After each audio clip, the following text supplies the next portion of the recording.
ఇప్పుడు నేను కనిపెట్టలేను. ఏవి విషపు కిళ్ళీలు, ఏదమృతం ఉన్న కిళ్ళి?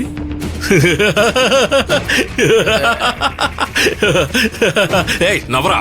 నవ్వుతాను. నవ్వు.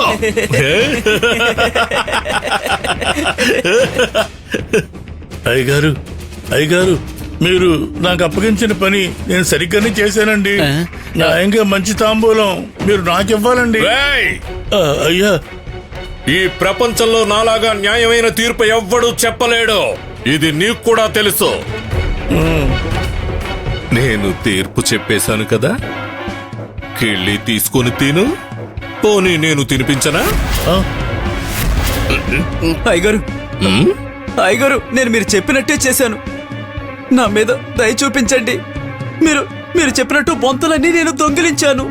కానీ అయ్యగారు, ఆ బొంతలు నన్ను భయపెట్టాయి అయ్యగారు. అమ్మతోడు. వీడేం చెప్తున్నాడు రా, వీడేం చెప్తున్నాడు? బొంతలు నిన్ను భయపెట్టాయా, లేదంటే నువ్వు బొంతలను భయపెట్టావా? అయ్యగారు, ముందు నేను కూడా అస్సలు నమ్మలేదు అయ్యగారు. కానీ అవి, ఆ బొంతలన్నీ నా కళ్ళ ముందు నాట్యం చేసాయి అయ్యగారు. ఆ దెబ్బకి నేను భయపడి స్పృహ కోల్పోయాను. అమ్మతోడు అయ్యగారు.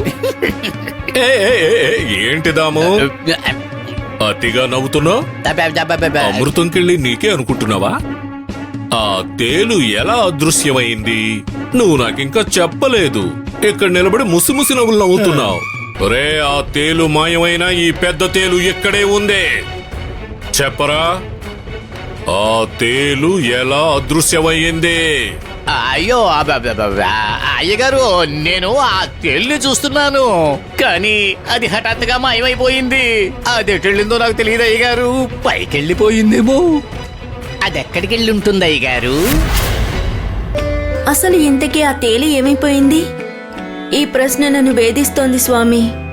యోగ్యమైన సమయంలో ఆ తేలు బయటికి వస్తుందని మీరు నాతో చెప్పారు. ఆ సమయం ఎప్పుడు వస్తుంది స్వామి? అది ఆ మూగజీవితో మీరెందుకు ఇలా ఆటలాడుతున్నారు?